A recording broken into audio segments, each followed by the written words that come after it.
ఈ ఆధ్యాత్మిక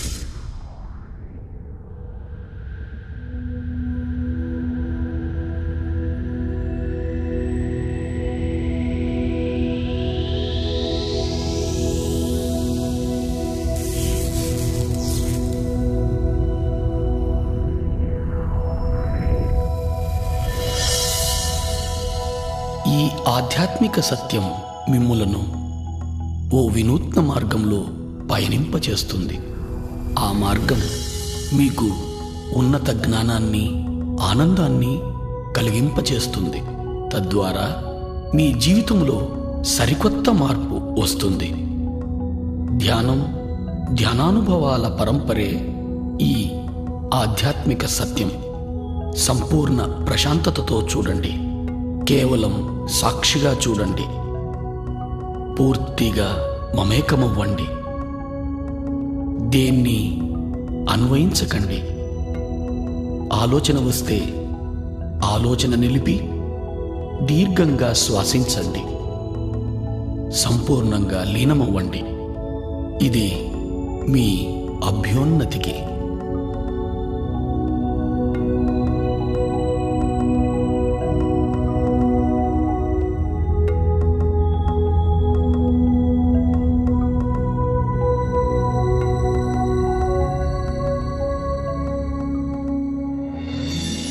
ఈ మహావిశ్వంలో మన ఉనికి అణుమాత్రమే. ఇక్కడ మన అందరి తాపత్రయం మంచి ఆరోగ్యం, సంసారం, సంపద, శాంతి, జ్ఞానాల కొరకే. మొత్తం మీద అన్ని సమయ సందర్భాల్లో ఆరోగ్య, ఆనందమయ జీవనం కోసమే మన తాపత్రయం. అయినా దాన్ని మనం పొందగలుగుతున్నామా? తప్పక పొందగలం.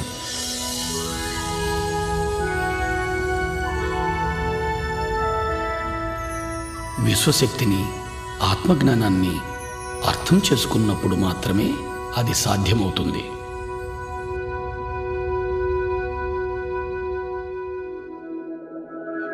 ఇప్పుడు విశ్వశక్తి గురించి తెలుసుకుందాం.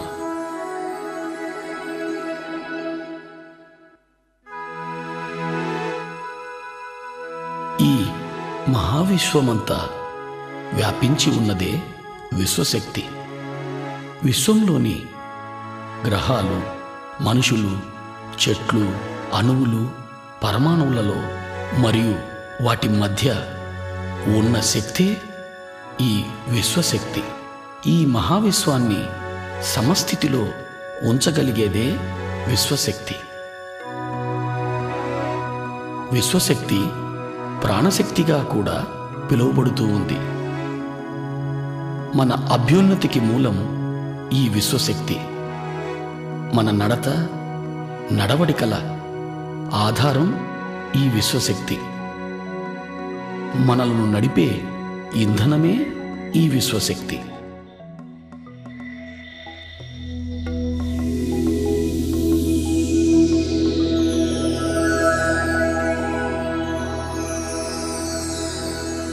నిద్రలోనూ, సంపూర్ణ నిశ్శబ్దంలోనూ మనం కొద్దిగా ఈ విశ్వశక్తిని పొందుతున్నాం. అలా పొందిన శక్తిని మన దినచర్యలలోని మనో కార్యక్రమాలకు, అంటే చూడడం, మాట్లాడడం, కదలడం, ఆలోచించడం లాంటి అన్ని శారీరక కార్యక్రమాలకు వాడుతున్నాం. నిద్రలో పొందే ఈ పరిమిత శక్తి మన అన్ని పనులకు సరిపడదు. అందుకే నీరసం, నిస్సత్తువ, ఆతురత, మానసిక ఒత్తిడి, నిస్పృహ, తద్వారా అన్ని రకాల మానసిక, శారీరక రుగ్మతలు వస్తున్నాయి. వీటి నుంచి విముక్తి పొందడానికి ఏకైక మార్గం అత్యధికంగా విశ్వశక్తిని పొందడం. అధిక విశ్వశక్తిని పొందే ఏకైక మార్గం ధ్యానం. అధికంగా విశ్వశక్తిని పొందడం ద్వారా ఆరోగ్యమయ, ఆనందమయ జీవితాన్ని గడపగలుగుతాం. మనమున్న స్థితిలో సంపూర్ణంగా ఇమడగలుగుతాం. ఉన్న స్థితిని సంపూర్ణంగా అర్థం చేసుకోగలుగుతాం. ఉన్న స్థితిలో జ్ఞానాన్ని పొందగలుగుతాం. చివరకు ఆత్మోన్నతికి కూడా ఈ విశ్వశక్తే దోహదం చేస్తుంది. అధికంగా విశ్వశక్తిని పొందే మార్గం ధ్యానం.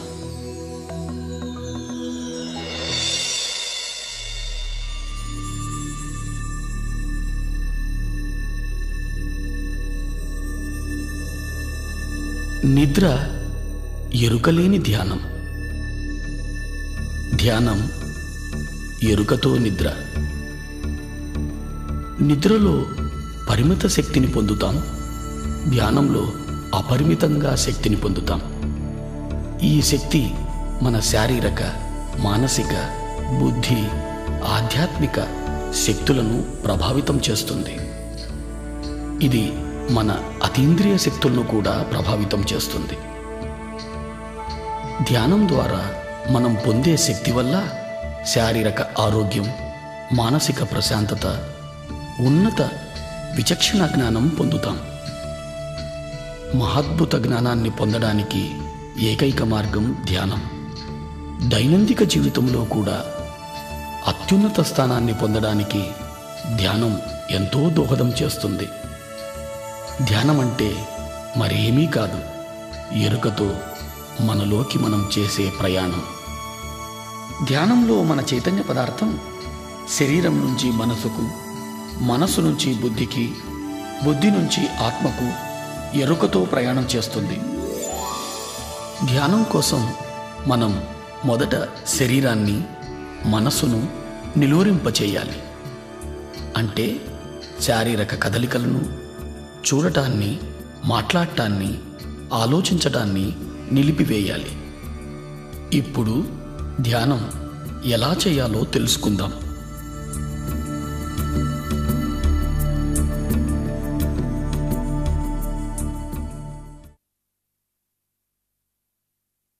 ధ్యానానికి ముఖ్యమైనది ఆసనం. స్థిరమైన, సుఖమైన ఏదైనా ఒక ఆసనాన్ని ఎంచుకోవాలి. నేల మీద కానీ మరే ఇతర కుర్చీలు, బల్లలు లాంటి వాటి మీద కూర్చొని కూడా చేయవచ్చు. ధ్యానం ఏ సమయంలోనైనా చేయవచ్చు. ముఖ్యమైనది అనుకూలంగా ఉండగలిగే స్థలమై ఉండాలి. హాయిగా కూర్చొని కాళ్ళు రెండు ఒకదానితో ఒకటి చేర్చి, చేతి వేళ్లల్లో వేళ్లుంచి, కళ్ళు మూసుకొని లోపల కానీ బయట కానీ ఏ శబ్దము చేయకుండా, ఏ మంత్రము జపించకుండా శరీరాన్ని పూర్తిగా తేలిక చేయాలి.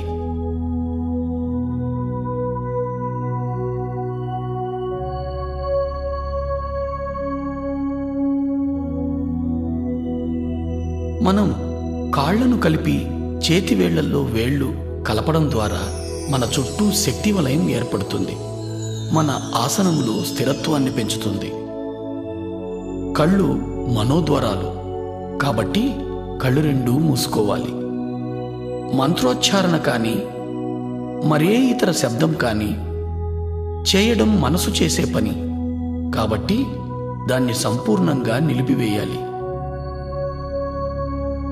ఎప్పుడు శరీరం సంపూర్ణంగా స్థిమితమవుతుందో అప్పుడు చైతన్యం శరీర పదార్థం నుంచి మనోబుద్ధి పదార్థాల వైపు ప్రయాణం చేస్తుంది. మనస్సు మరేమీ కాదు, ఆలోచనల పుట్ట. అనుక్షణం ఎన్నో ఆలోచనలు మొదలవుతూనే ఉంటాయి. వాటి వెనుక మరెన్నో ప్రశ్నలు, తెలిసినవి, తెలియనివి. చైతన్య పదార్థాన్ని మనోబుద్ధి పదార్థాల నుంచి ఆత్మవైపు ప్రయాణింపచేయడానికి మనం చేయవలసిన పని మన సహజమైన శ్వాసను గమనించడం. గమనించడం అనేది ఆత్మ యొక్క ప్రక్రియ. సాక్షిభూతంగా సహజ శ్వాసను గమనిస్తూ ఉండాలి. ప్రయత్నపూర్వకంగా శ్వాస ప్రక్రియను చేయరాదు. తనకు తానుగా శ్వాస ప్రక్రియ జరుగుతూ ఉండాలి. సాక్షిగా సహజమైన శ్వాసను గమనిస్తూ ఉండాలి. ఇదే ధ్యానానికి మూలం. ఇదే ధ్యానానికి మార్గం.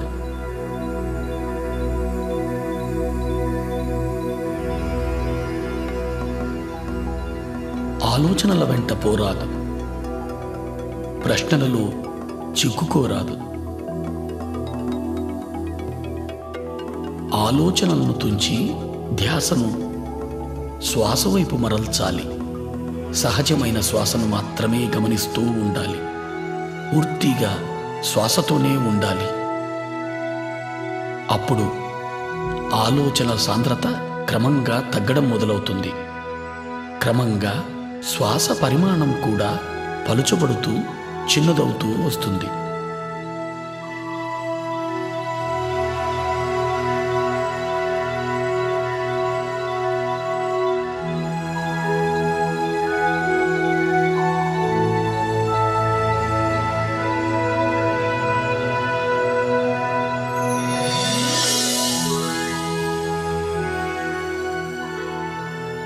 చివరకు పూర్తిగా చిన్నదై రెండు కన్నుమొమ్మల మధ్య చిన్న వెలుగుగా ఉండిపోతుంది. ఈ స్థితిలో ఆలోచనలు ఉండవు, శ్వాస కూడా ఉండదు. ఇదే ఆలోచన రహిత స్థితి. ఇదే నిర్మల స్థితి. ఇదే ధ్యాన స్థితి.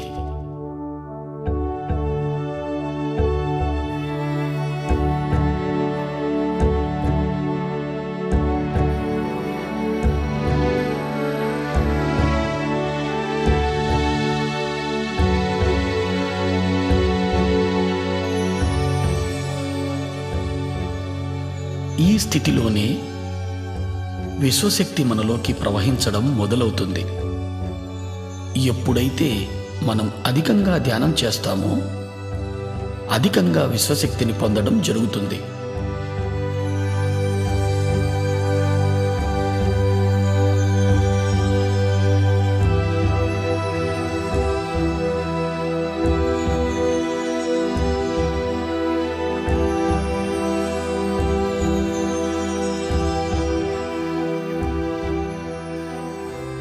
అలా పొందిన విశ్వశక్తి మన ప్రాణమయ శరీరంలోకి ప్రవహిస్తుంది.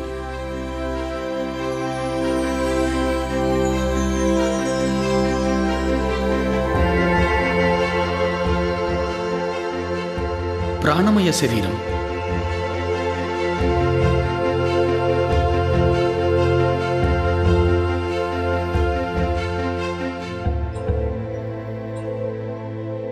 ఈ ప్రాణమయ శరీరం సుమారు 72,000కు పైగా నాడులతో నిర్మితమై శరీరమంతా వ్యాపించి ఉంది. ఈ నాడులన్నీ తలపై మధ్య భాగం నుంచి మొదలవుతాయి. ఈ మొదలయ్యే భాగాన్ని బ్రహ్మరంధ్రము అంటారు.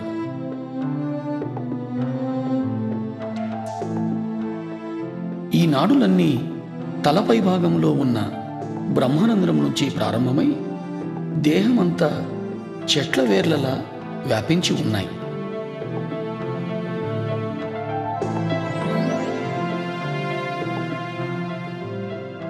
ఈ ప్రాణమయ శరీరమే మన జన్మ నిర్మాణానికి మూలం. ఈ ప్రాణమయ శరీరమే మన నడతకు, నడవడికకు ఆధారం.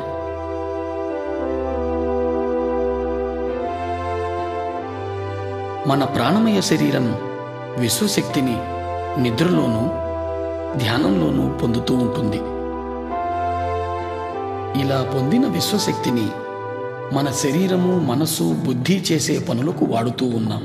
అనగా శారీరక ప్రక్రియలు, చూడడం, మాట్లాడడం, ఆలోచించడం మొదలైనవి. ఈ ప్రక్రియలన్నీ కూడా మనము తీసుకునే విశ్వశక్తిపైనే సంపూర్ణంగా ఆధారితమై ఉన్నాయి.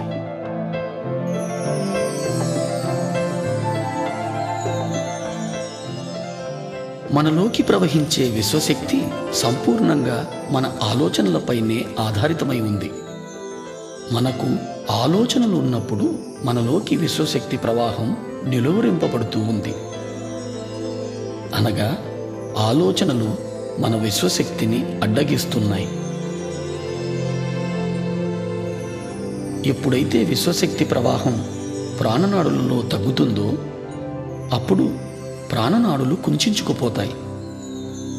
అలా కుంచుకుపోవడం వలన ప్రాణమయ శరీరంలో మచ్చలు ఏర్పడతాయి.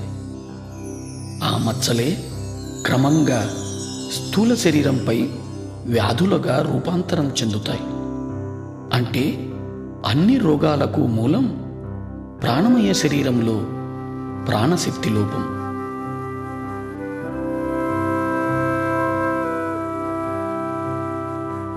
ధ్యానంలో మనము అపారమైన విశ్వశక్తిని పొందుతాం. ఆ శక్తి మన ప్రాణమయ శరీరంలోని అన్ని నాడులలోనూ ప్రవహిస్తుంది. ఎప్పుడైతే ఈ విశ్వశక్తి మన నాడులలో ప్రవహిస్తుందో ఆ ప్రవాహపు తీవ్రతకు నాడులలో ఉన్న అడ్డంకులన్నీ తొలగిపోయి మచ్చలన్నీ మాసిపోతాయి. ఎప్పుడైతే మచ్చలన్నీ మాసిపోతాయో అప్పుడు మనం అన్ని రకాల రుగ్మతల నుంచి విముక్తి పొందగలుగుతాం.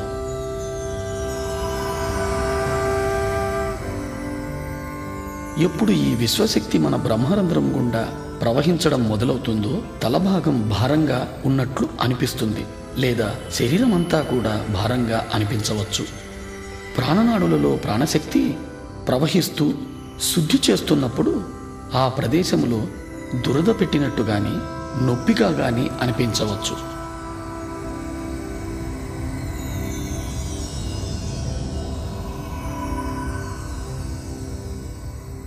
ఈ నొప్పులన్నింటికీ ఎలాంటి మందులు వాడనవసరం లేదు. ధ్యాన సమయాన్ని పెంచడంతో ఈ నొప్పులన్నీ తగ్గిపోతాయి.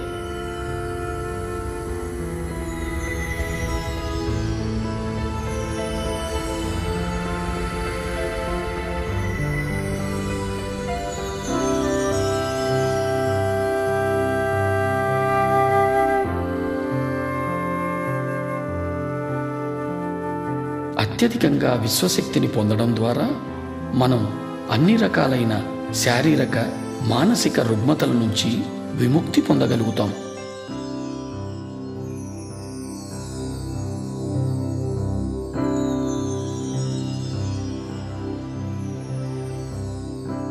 ధ్యానాన్ని పిరమిడ్లో చేస్తే ధ్యాన స్థితి మనము 3 రెట్లు తొందరగా పొందగలుగుతాం. ఇప్పుడు మనం పిరమిడ్ యొక్క శక్తిని గురించి తెలుసుకుందాం.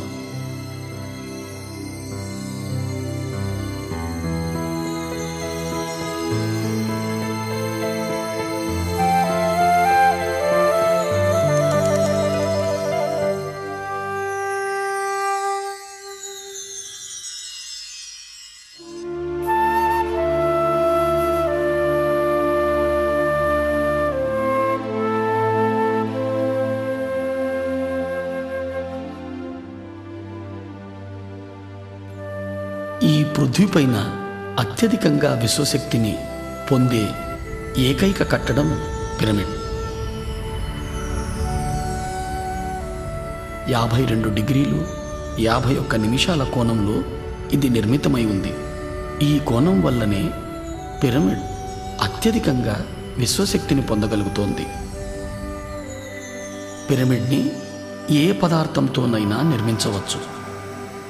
పదార్థాల వల్ల పిరమిడ్ పొందే విశ్వశక్తిలో ఏ మార్పు రాదు.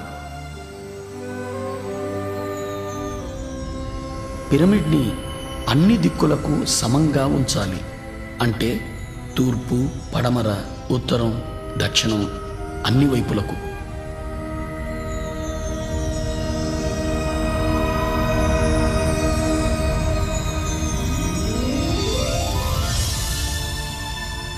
పిరమిడ్లో విశ్వశక్తి కింద నుంచి 3/1 ఎత్తులో అన్ని వైపుల నుంచి కేంద్రీకృతమై ఉంటుంది.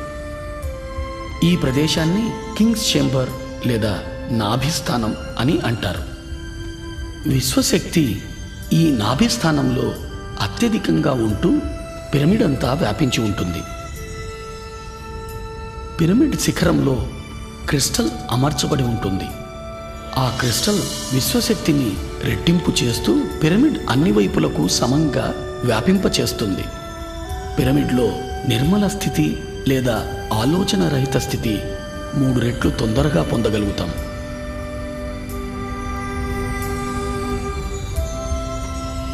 పిరమిడ్లో ధ్యానం ఇతర లోకాలతో అనుసంధానానికి దోహదం చేస్తుంది.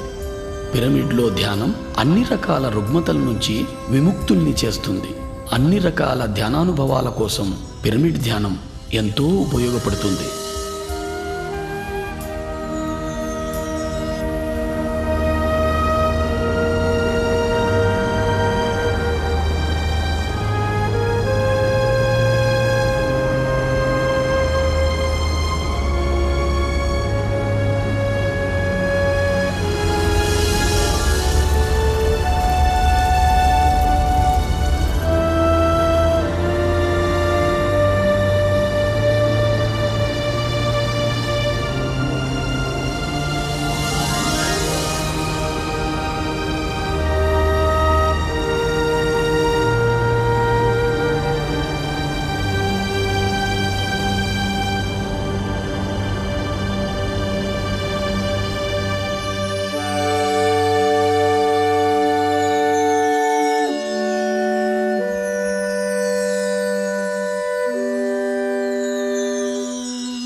ఇంతవరకు మనం ఏమి తెలుసుకున్నామో ఒకసారి మననం చేసుకుందాం. ధ్యానం చైతన్య పదార్థం ఆత్మవైపు చేసే ప్రయాణం. దాని కొరకు శరీరాన్ని, మనసును, బుద్ధిని దాటాల్సి ఉంటుంది. స్థిర సుఖ ఆసనాన్ని ఎంచుకోవడం ద్వారా శారీరక విశ్రాంతిని పొంది తద్వారా చైతన్య పదార్థం మనోబుద్ధి పదార్థాల వైపు ప్రయాణిస్తుంది. మన సహజ శ్వాసను గమనించడం ద్వారా మనోబుద్ధి పదార్థాల నుంచి ఆత్మవైపు ప్రయాణం చేస్తుంది. ఎప్పుడైతే మనం శరీరము, మనస్సు, బుద్ధి పదార్థాలను దాటుతున్నామో అప్పుడు మనలోకి విశ్వశక్తి ప్రవహిస్తుంది. విశ్వశక్తి ప్రవాహం వలన ప్రాణనాడులు శుద్ధిగా వింపబడుతున్నాయి. ఏ ఔషధము లేకుండా ఆరోగ్యవంతమైన జీవితాన్ని పొందగలుగుతున్నాం. మానసిక ఒత్తిడి, మనస్సు సంబంధమైన అన్ని రకాలైన సమస్యల నుంచి విముక్తి పొందగలుగుతున్నాం. మరింత అధికంగా ధ్యానం చేయడం ద్వారా మనస్సు అధిక ప్రశాంతతను పొంది ఉత్తమ జ్ఞాపక శక్తిని పొందగలుగుతున్నాం. ధ్యానం అధికంగా చేయడం ద్వారా మన అవగాహన శక్తి పెరుగుతుంది. తద్వారా పరస్పర సంబంధాలు మెరుగవుతున్నాయి. ధ్యానం సంసార జీవితంలో సుఖం, సంతోషాలను పెంచుతూ ఉంది. మనస్సు నిలకడగా ఉంటూ ఆరోగ్యకరమైన, ఆనందకరమైన జీవితాన్ని అనుక్షణం పొందగలుగుతాం. ధ్యానం ద్వారా మనము అన్ని రకాలైన సమస్యల నుంచి పరిష్కారం పొందగలుగుతాం. ధ్యానంలో అన్ని ఉన్నత స్థితులు పొందడం కోసం మనం క్రమం తప్పకుండా ప్రతిరోజు ధ్యానం చేయాలి. ధ్యానం ఏ స్థలంలోనైనా చేయవచ్చు, ఏ సమయంలోనైనా చేయవచ్చు. ప్రయాణ సమయంలో కూడా ధ్యానం చేయవచ్చు. ఒక్కసారి ధ్యానానికి కూర్చుంటే కనీసం మన వయస్సు ఎంతనో అన్ని నిమిషాల సేపు ధ్యానం ఆచరించాలి. అంటే 30 సంవత్సరాల వారు 30 నిమిషాల సేపు ధ్యానం చెయ్యాలి.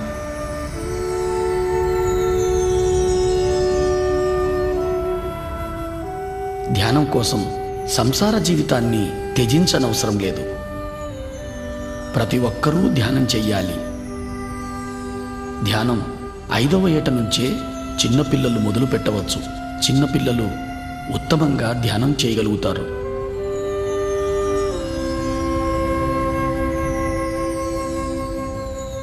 ధ్యానం నేర్వడం కోసం ఏ గురువు కోసము వెతకనవసరం లేదు.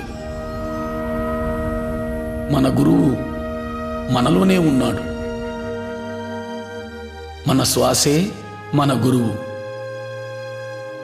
ఇది ప్రతి ఒక్కరికి వర్తిస్తుంది.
మన చైతన్యం ఆత్మవైపు చేసే ప్రయాణం ధ్యానం. ధ్యాన స్థితిని పొందడానికి శరీరాన్ని, మనసును నిలువరింపచేయాలి. ఎప్పుడైతే శరీరాన్ని, మనసును నిలువరింపచేస్తామో అప్పుడు మన చైతన్య పదార్థం ఆత్మవైపు ప్రయాణం చేస్తుంది. అప్పుడు మనలోకి అపారంగా విశ్వశక్తి ప్రవహిస్తుంది. ఎక్కువగా ధ్యానం చేయడం ద్వారా ఆత్మజ్ఞానాన్ని పెంచుకోగలుగుతాం. ఇప్పుడు మనం జ్ఞానం అంటే ఏమిటో తెలుసుకుందాం. ధ్యానం మనల్ని ఉన్నత జ్ఞానం వైపు నడిపిస్తుంది. జ్ఞానం అంటే మరేమీ కాదు, అనుభవం. అనుభవం అంటే సంపూర్ణంగా ఆత్మసహితంగా జీవించడం. అధికంగా సాధన చేయడం ద్వారా అధిక శక్తిని పొందగలుగుతున్నాం. అధిక శక్తి ద్వారా ప్రతి సందర్భంలోనూ సంపూర్ణంగా ఇమడగలుగుతాం. సంపూర్ణంగా ఇమడగలగడం ద్వారా ఉన్నత జ్ఞానాన్ని పొందగలుగుతాం.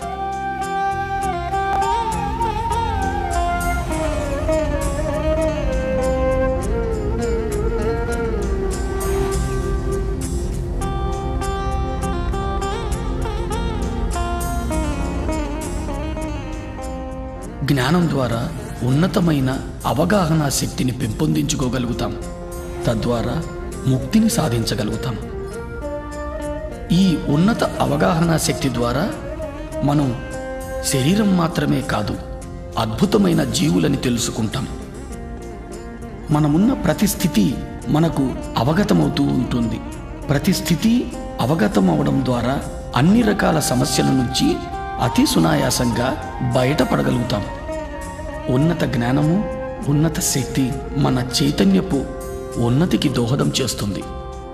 ఈ ఉన్నతి కోసమే పృథ్వీపైకి మన ప్రయాణం.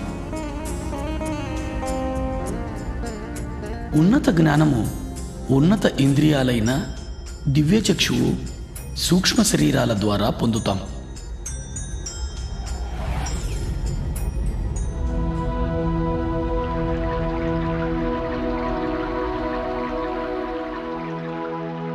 దివ్యచక్షువు అద్భుతమైన ఆత్మ యొక్క ఇంద్రియం. ఉన్నత లోకాల్లో చూడటానికి, వినడానికి, అనుభూతి పొందడానికి ఉపయోగపడే అద్భుతమైన ఇంద్రియమే ఈ దివ్యచక్షువు.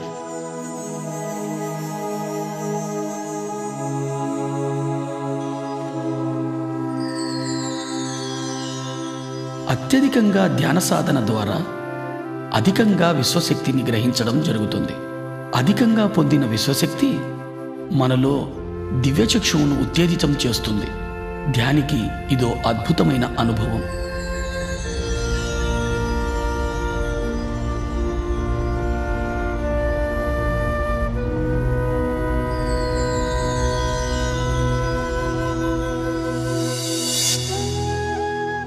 దివ్యచక్షువు ఉత్తేజితమవుతున్న సందర్భంలో నొసటి భాగంలో 2 కనుబొమ్మల నడుమ నొప్పిగా కానీ లాగినట్టు కానీ అనుభూతులు కలుగుతాయి.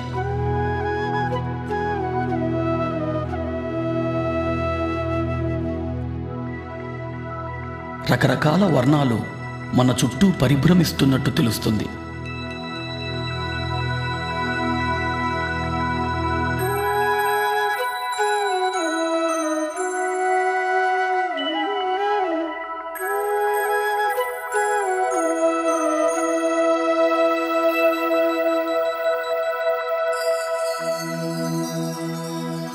మన చుట్టూ నడక శబ్దం, గుసగుసల శబ్దం వినపడుతున్నట్లు అనిపిస్తుంది.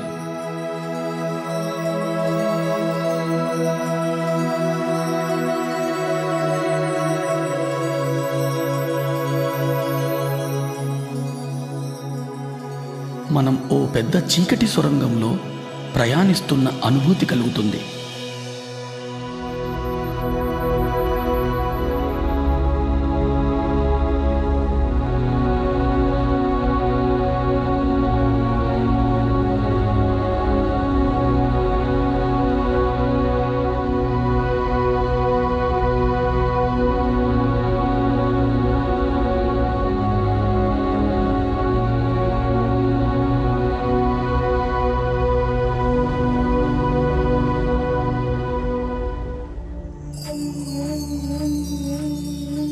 ఎప్పుడైతే ప్రాణమయ శరీరం సంపూర్ణంగా విశ్వశక్తిని పొందుతుందో అప్పుడు దివ్యచక్షువు పరిపూర్ణమవుతుంది.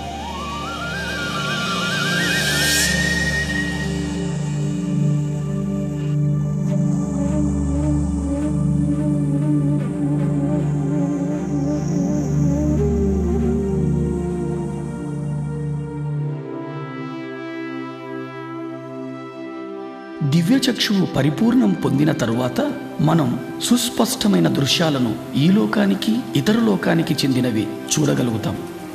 ఈ పరిపూర్ణత వలన ప్రతి దృశ్యము సాధారణ కళ్ళ కంటే కూడా ఎంతో స్పష్టంగా చూడగలుగుతాం.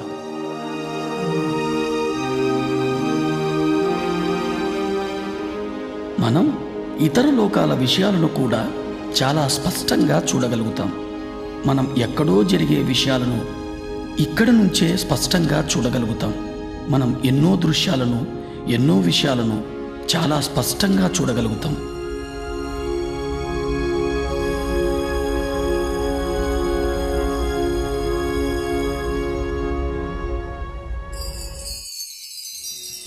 ఎన్నో రకాల శబ్ద తరంగాలను అంతరంగంలో వినగలుగుతాం.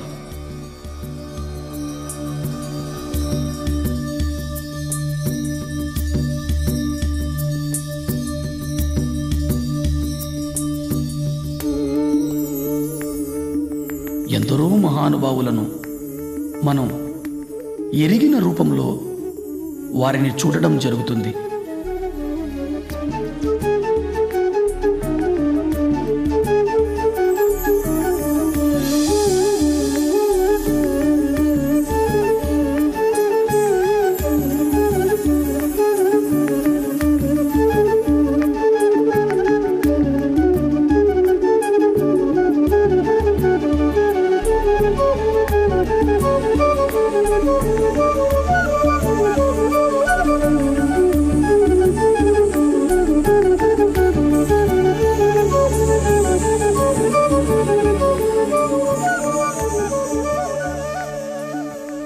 ఇంకా అధికంగా ధ్యానం చేయడం ద్వారా వ్యక్తి రూపంగా కనిపించే మహానుభావులు జ్యోతి రూపంలో కనిపించడం జరుగుతుంది.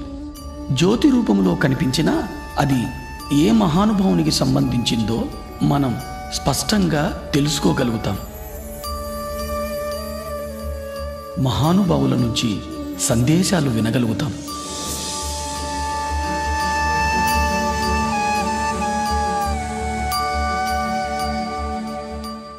చీకటి సొరంగంలో ప్రయాణిస్తూ చివరకు దివ్యమైన తేజంలో లీనమవుతున్నట్టు అనుభూతి పొందుతాం.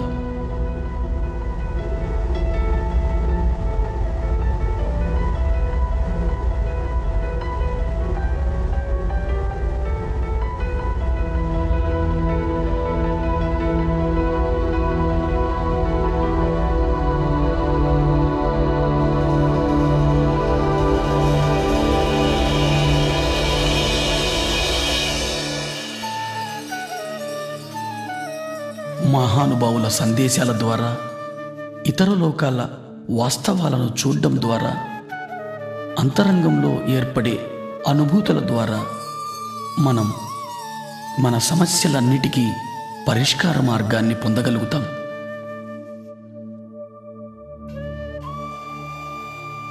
తద్వారా మన నడత మారుతుంది, మన నమ్మకాలలో మార్పు వస్తుంది.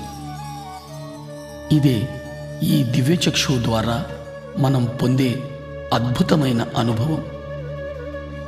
ఈ దివ్యచక్షు అనుభవం తరువాత మన దైనందిక జీవితంలో కూడా ఎన్నో ఉన్నతమైన మార్పులను గమనించడం జరుగుతుంది.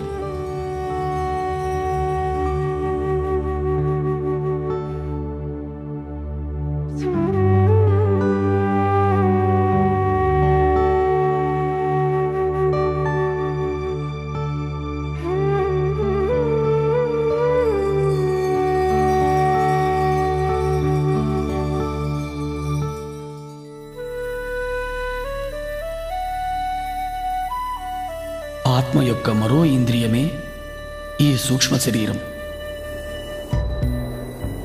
ఇతర లోకాలలో విహరించడానికి, ఇతర లోకాల జ్ఞానాన్ని పొందడానికి ఉపయోగపడే సాధనం సూక్ష్మ శరీరం. సూక్ష్మ శరీరం మన చైతన్య పదార్థపు మరో రూపం, మన స్థూల శరీరపు ప్రతిరూపంలా ఉంటుంది. సాధారణ స్థితిలో చైతన్య పదార్థం మన స్థూల శరీరం అంతా వ్యాపించి ఉంటుంది. ఎప్పుడు మనం సంపూర్ణంగా విశ్వశక్తిని పొందుతామో, ఎప్పుడు మనకు సూక్ష్మ శరీర యానం చేయాలనే అనుభూతి కలుగుతుందో, అప్పుడు మన చైతన్య పదార్థం సూక్ష్మ శరీర రూపంలో యానం చేస్తుంది. సాధారణంగా సూక్ష్మ శరీర యానపు అనుభవాన్ని ఎరుక లేకుండా నిద్రలో మనం పొందుతున్నాం. వీటినే మనం కలలు అంటాం. ఎరుకతో మనము ఈ సూక్ష్మ శరీర యానపు అనుభవాన్ని పొందే అవకాశం ఒక్క ధ్యాన స్థితిలో మాత్రమే జరుగుతుంది. సూక్ష్మ శరీరం కాల పరిస్థితులకు అతీతంగా ప్రయాణించగలదు. ఎరుకతో సూక్ష్మ శరీరయానం చేసిన తరువాత సరికొత్త కోణంలో జీవిత గమనాలను దర్శించడం జరుగుతుంది.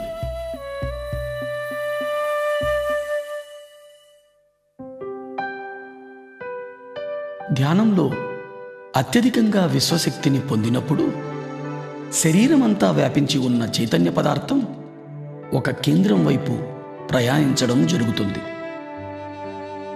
చైతన్య పదార్థం కేంద్రం వైపు ప్రయాణించేటప్పుడు స్థూల శరీరంలో కదలికలు ఏర్పడతాయి.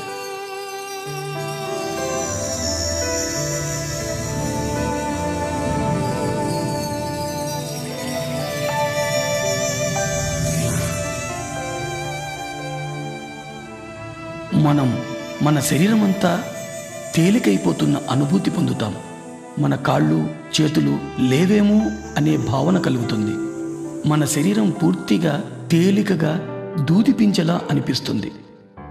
శరీరంలోని వివిధ ప్రదేశాలలో కదలికలను గమనిస్తాం. ఒక్కొక్కసారి పూర్తి శరీరం తిరుగుతున్నట్లు అనిపిస్తుంది.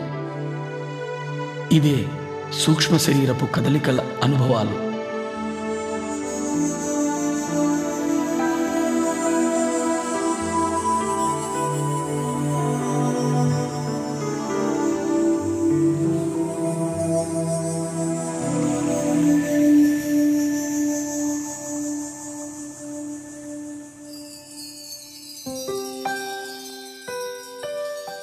తీవ్ర ధ్యాన సాధన చేయడం ద్వారా అత్యధిక విశ్వశక్తిని పొందడం జరుగుతుంది. శరీరం అంతా వ్యాపించి ఉన్న చైతన్య పదార్థం సూక్ష్మ శరీర రూపం ధరించి విపరీతమైన వేగంతో కదలడం జరుగుతుంది. తద్వారా స్థూల శరీరంలో కదలికలు ఏర్పడతాయి. ఆ కదలికల తరువాత సూక్ష్మ శరీరం స్థూల శరీరం నుంచి వెలుపలికి వస్తుంది.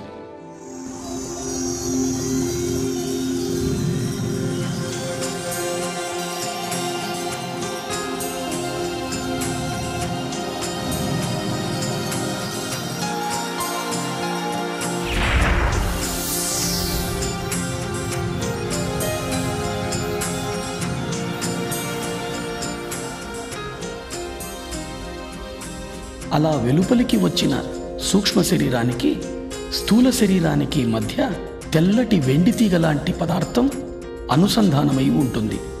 దీనినే సిల్వర్ కార్డ్, పాశము అంటారు.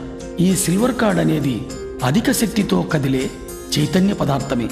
ఇది స్థూల శరీరం నుంచి సూక్ష్మ శరీరానికి, సూక్ష్మ శరీరం నుంచి స్థూల శరీరానికి సమాచారాన్ని చేరవేస్తూ ఉంటుంది. సూక్ష్మ శరీర యానం మన చైతన్య పదార్థంతో చేసే ప్రయాణం. ఈ ప్రయాణం అన్ని లోకాలకు చేయవచ్చు. సూక్ష్మ శరీర యానం చేయడం ద్వారా అపారమైన ఆత్మవిజ్ఞానాన్ని పొందుతాం. సూక్ష్మ శరీరం అన్ని రకాలైన పదార్థాల గుండా ప్రయాణించగలుగుతుంది. అంటే భూమి, నీరు, అగ్ని, ఆకాశం, వాయువు.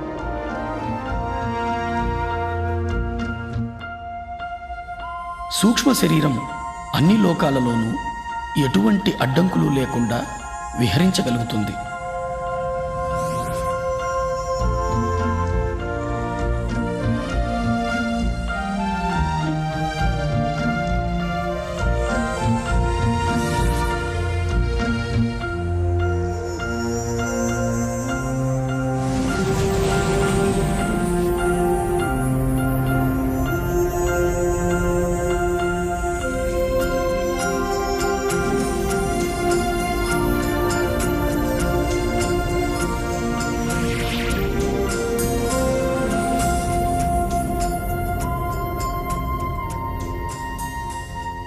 సూక్ష్మ శరీరం బయటకు వచ్చిన తరువాత స్థూల శరీరాన్ని చూడడం జరుగుతుంది.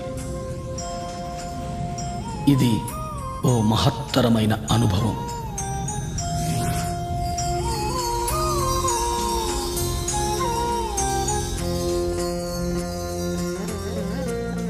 ఈ అనుభవం తరువాత సంపూర్ణంగా నేను స్థూల శరీరం కాదు, స్థూల శరీరంలో వసిస్తున్నాను అనే విషయాన్ని స్పష్టంగా అవగాహన చేసుకోగలుగుతాం. ఇదో మహద్భుతమైన అవగాహన. ప్రతి ఒక్కరూ ఈ అనుభవాన్ని తప్పక పొందాలి.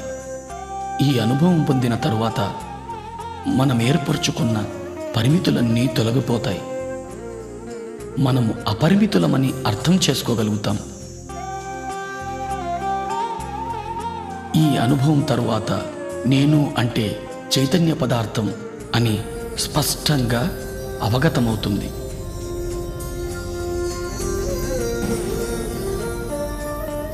సరికొత్త కోణంలో జీవితాన్ని దర్శించడం మొదలవుతుంది.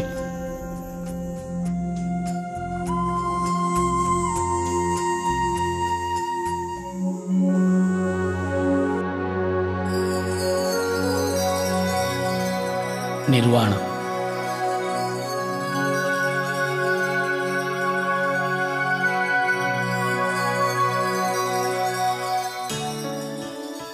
అధిక ధ్యాన సాధన ద్వారా అధిక విశ్వశక్తిని పొందడం జరుగుతుంది.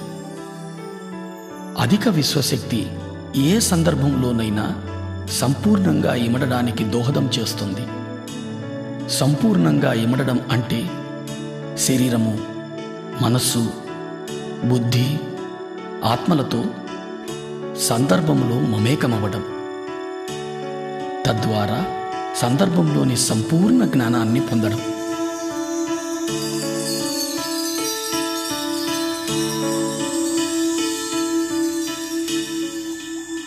సాధారణ వ్యక్తి జీవితంలో అనుభవాలను మాత్రమే పొందుతాడు. అనుభవంలో ఇమిడి ఉన్న జ్ఞానాన్ని అవగతం చేసుకోలేడు. ఎందుకంటే అనుభవాలను స్థూల రూపంలో మాత్రమే చూడగలుగుతాడు. ధ్యాని జీవితానుభవాలను సంపూర్ణంగా అవగతం చేసుకోగలుగుతాడు. ఎందుకంటే ధ్యానికి తెలుసు తాను శరీరం మాత్రమే కాదు, శరీరంలో నివసిస్తున్నాను అని. తనకు తెలుసు జీవితంలో ఏర్పడే అనుభవాలన్నీ కూడా తన ఆత్మోన్నతి కోసమేనని. ధ్యానంలో అనుభవాలు పొంది వాటి ద్వారా పొందిన జ్ఞానాన్ని జీవితానికి అన్వయింపచేసుకున్నప్పుడు సరికొత్త అవగాహన శక్తి లభిస్తుంది. ఈ సరికొత్త అవగాహన శక్తి ద్వారా జీవితాన్ని వేల కోణాల్లో దర్శించడము, అనుభవించడము, అవగతం చేసుకోవడము జరుగుతుంది. తద్వారా మన అవగాహన శక్తి, మన దృక్పథము, మన జ్ఞానము అన్నీ మరింతగా విస్తారింపబడతాయి. ఇది మన చైతన్య విస్తారానికి దోహదం చేస్తుంది.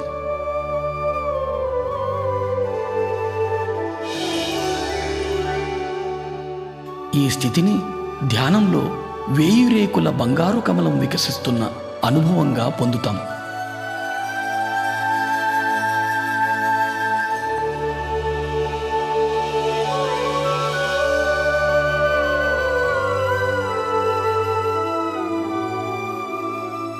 ప్రతి ఒక్క రేకు జీవితపు ఒక సరికొత్త కోణపు అవగాహన.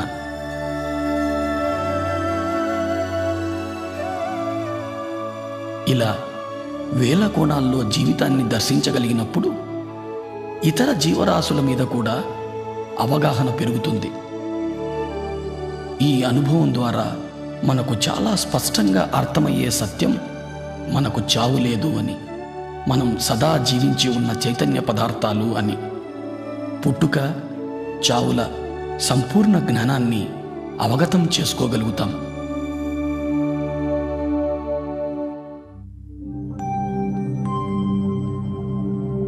జనన మరణాలు.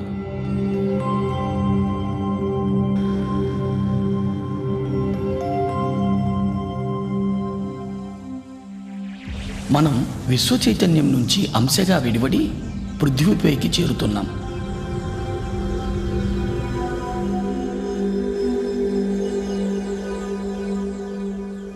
మూలం నుంచి విడివడిన అంశకు ప్రాణమయ శరీరమే ఆధారం. ఈ పృథ్వీపైకి మన రాకకు కారణం రకరకాల అనుభవాల జ్ఞానాన్ని పొందడం కోసమే. దాని కొరకు మనం గర్భాన్ని, తల్లిదండ్రులను, పరిసరాలను, పరిస్థితులను ఎంచుకొని వస్తాం. జన్మ విచారం మొత్తం ఆత్మ ఎరుకలో ఉంటుంది. గర్భాన్ని ఎంచుకున్న తరువాత అంశ గర్భంలో చేరుతుంది. ఎప్పుడైతే అంశ గర్భాన్ని చేరుతుందో గర్భస్థ శిశువుకు ప్రాణం చేకూరుతుంది.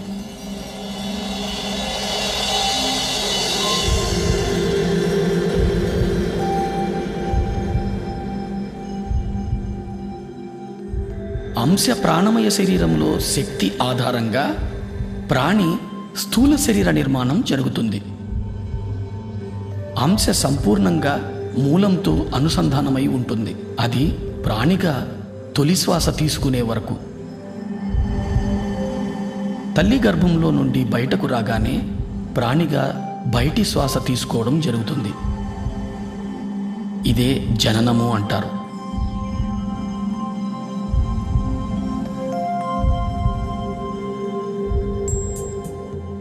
తొలి శ్వాస నుంచి 7వ ఏట వరకు ప్రాణి మూలపు అవగాహన కలిగి ఉంటుంది. మనస్సు నిర్మాణం 7వ ఏట నుంచి మొదలై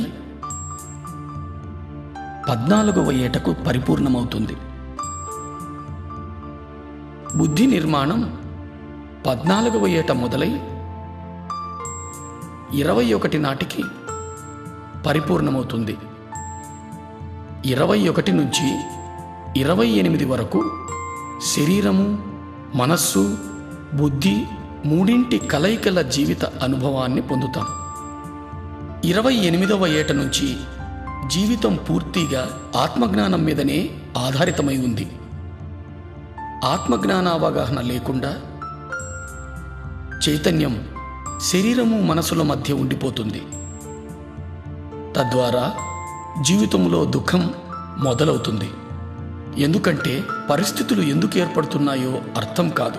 ప్రతి స్థితి ఎంతో క్లిష్టతరంగా అనిపిస్తుంది. పరిమిత అవగాహనతో జీవితం జడంగా తయారవుతుంది.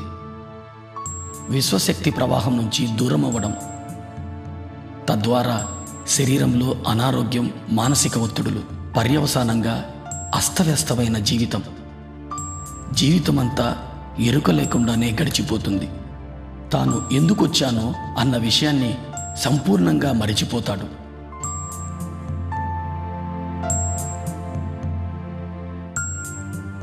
అస్తవ్యస్త అవగాహనల మూలంగా యవ్వనం, వృద్ధాప్యం గడిపి చివరకు శరీరం వదిలిపోతాడు. దీన్నే మనం చావు అంటాం.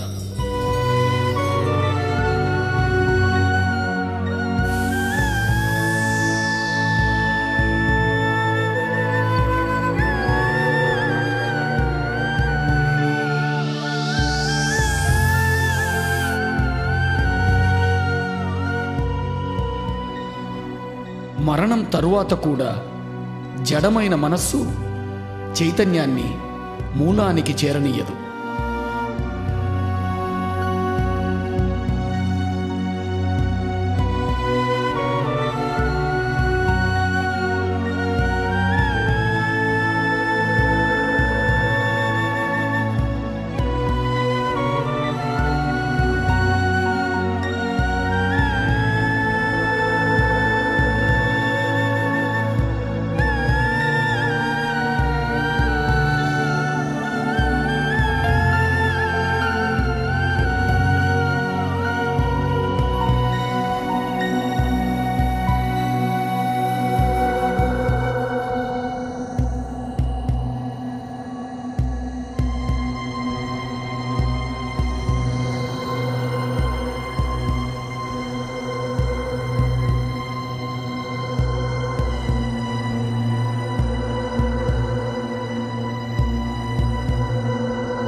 పరిమిత అస్తవ్యస్త అవగాహనల మూలంగా తనకు తానే నరకాన్ని, స్వర్గాన్ని నిర్మించుకొని అధమలోకాల్లోనే ఉండిపోతాడు.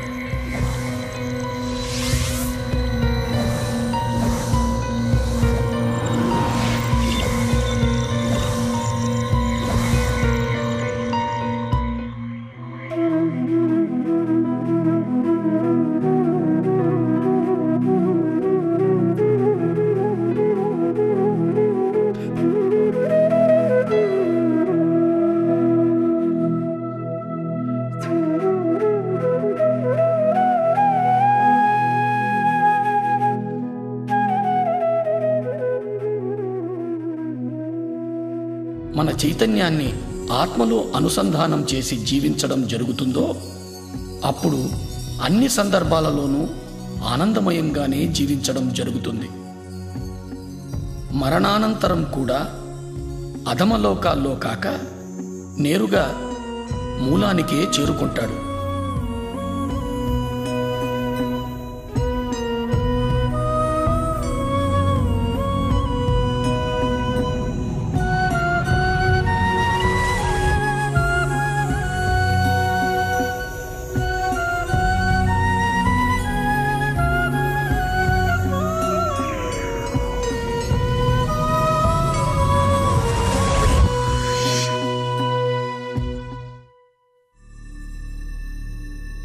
దివ్యచక్షువు సూక్ష్మ శరీరయాన అనుభవాల ద్వారా, జనన మరణ అవగాహనల ద్వారా శరీరము, మనస్సు, బుద్ధి, ఆత్మ, చైతన్య పదార్థము, విశ్వశక్తుల సంపూర్ణ అవగాహన ఏర్పడుతుంది. నేను అంటే చైతన్య పదార్థమని, చైతన్య పదార్థం అంటే విశ్వశక్తి జ్ఞానాల కలయిక అని పరిపూర్ణ అవగాహన ఏర్పడుతుంది.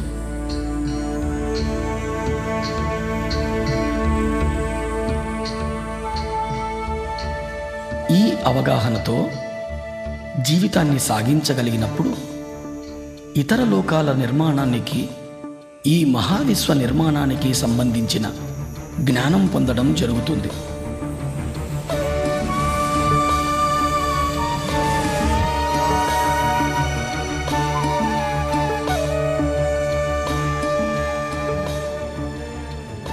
ఈ జ్ఞానంతో మనం అద్భుత సృష్టికర్తలు కాగలం.